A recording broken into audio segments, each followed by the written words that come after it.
C'est hier que la ministre Anne Genetet a dévoilé l'acte 2 du choc des savoirs initié par Gabriel Attal. Quelques mesures nouvelles concernant les groupes de niveau en 4e et en 3e, une épreuve anticipée du baccalauréat mathématique en classe de première et puis une réforme du brevet qui d'ici 2027 devrait devenir un examen obligatoire pour accéder au lycée. Bonjour Laurent Gutiérrez. Bonjour. Vous êtes professeur en sciences de l'éducation à Paris-Nanterre. Merci beaucoup d'être venu ce matin. Les annonces concernent d'abord les modalités de l'évaluation.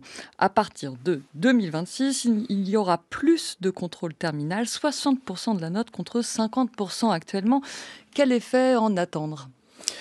Cette idée d'augmenter la part de la note terminale dans l'évaluation va évidemment augmenter l'aspect de la sélection dans un contrôle qui, ponctuel, va sceller le sort d'un certain nombre d'élèves. Je rappelle que quand même la mesure va concerner à peu près 100 000 élèves qui n'auront pas leur brevet à l'issue de cette évaluation. Et on peut penser effectivement que cette approche par le niveau, dont d'ailleurs il faudrait quand même revenir sur ce qu'on entend par niveau, notamment au collège, eh bien, va poser la question, une nouvelle fois, de l'orientation à partir des notes des élèves, dont on sait d'ailleurs que l'évaluation par les notes pose un certain nombre de problèmes.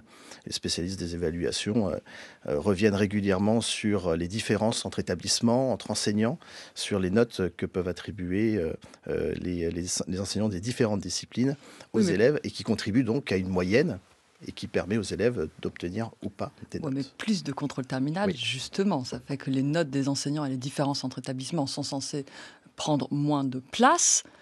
Quel effet ça aura du coup directement ? C'est-à-dire que justement, il y aura moins de compensation pour les élèves de collège un peu faibles, les notes des enseignants qui peut-être sont un peu élevées. Pour ces élèves-là seront moins importantes dans l'obtention du brevet. Et donc, quelque part, les élèves de collège faibles et les plus faibles de ces élèves auront plus de difficultés à avoir leur brevet. Ça en prend effectivement la direction, avec une part plus importante de contrôle terminal. Les élèves qui, jusqu'à présent, réussissaient à obtenir leur brevet par un contrôle continu sur l'ensemble des notes qui étaient attribuées, mais aussi des connaissances et des compétences liées au socle commun. Donc il y avait une logique qui était une logique compensatrice à travers différentes validations d'épreuves, et avec cette idée aussi que les compétences étaient transversales et permettaient de faire des compensations d'une discipline à une autre. C'est le deuxième point de cette réforme de l'évaluation du brevet, le contrôle continu, donc 40% de la note dans la prochaine mouture, se fera sur la moyenne des notes de 3e. Donc c'est la fin de l'idée de compétences avec le socle commun. Les professeurs maintenant n'évalueront plus ces compétences. On se limitera aux notes. Là aussi, c'est les élèves les plus faibles, des collèges les moins favorisés qui seront le plus pénalisés. Alors, il est fort à parier qu'effectivement, on se dirige vers ce type de difficultés. Alors, il y a des mesures qui ont été annoncées pour accompagner les élèves en difficulté dans ces établissements. Mais sur la question à proprement parler du contrôle continu, dès lors qu'on va en diminuer la part, l'effet note-brevet, note-sanction, si je puis dire, va avoir des conséquences directes sur un certain nombre d'élèves qui ne pourront pas compenser et qui se retrouveront donc en difficulté pour prétendre à aller en seconde générale. Venons au cœur de la réforme annoncée. Donc ça concerne le brevet de 2027, cette fois, les élèves qui sont actuellement en classe de 5e. Ceux qui n'obtiendront pas leur brevet n'auront plus accès au lycée. Du moins, ils ne pourront plus entrer directement en seconde générale. Un mot du format actuel aujourd'hui. Que deviennent les 14% des élèves de 3e qui échouent à l'examen ? Alors, ceux qui échouent à l'examen font des demandes pour poursuivre leur scolarité soit en lycée général, soit en lycée professionnel. Et la part liée à la décision du conseil de classe est déterminante, puisque c'est le conseil de classe qui va proposer, je dis bien proposer, une orientation. Et quand les notes sont trop faibles, eh bien, se met en place une orientation par filière, même si le terme n'est plus utilisé actuellement, mais soit dans la voie professionnelle, soit dans la voie générale et technologique.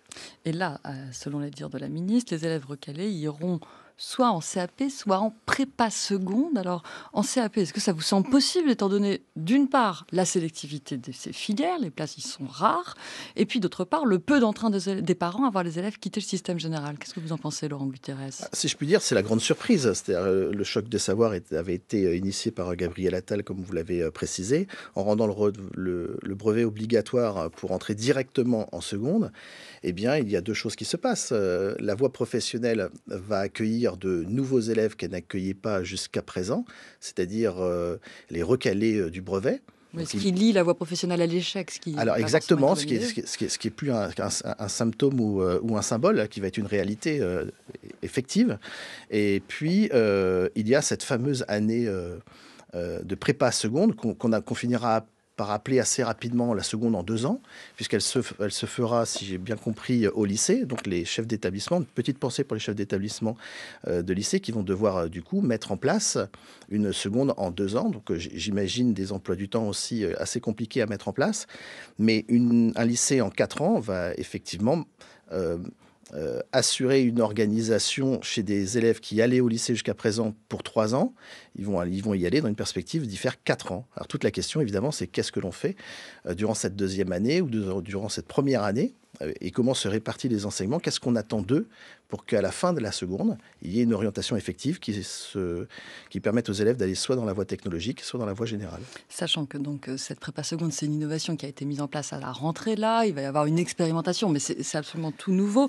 On sait qu'à la fin de cette prépa seconde, on ne repasse pas le brevet. On sait aussi qu'il y a moins d'heures d'enseignement que dans les classes de troisième. Donc là, quand même, on se demande pourquoi ne pas redoubler. Je vais vous poser une dernière question, Laurent Gutierrez. Euh, Quand on aura fait son collège, plus une année de seconde, on aura 16 ans. Donc l'âge où la scolarité n'est plus obligatoire. Est-ce que, à votre avis, c'est aussi ça l'objectif du ministère, de dire vous avez fini votre prépa seconde, mais en fait vous n'êtes toujours pas au niveau, au revoir? Alors j'espère que ce ne sera pas le cas. J'espère que les équipes pédagogiques mettront en place les moyens qui permettront aux élèves de reprendre confiance en eux et de poursuivre dans une voie technologique ou générale. Ce que vous dites sur le niveau attendu, puisque c'est quand même le propos de la ministre qui veut augmenter le niveau des élèves, eh bien effectivement il faudra penser à accompagner ces élèves-là pour qu'ils puissent continuer leur scolarité. En tout cas, la fin d'une ambition, c'est de mener toute une classe d'âge au niveau du brevet. Merci beaucoup, Laurent Je Gutierrez. vous remercie.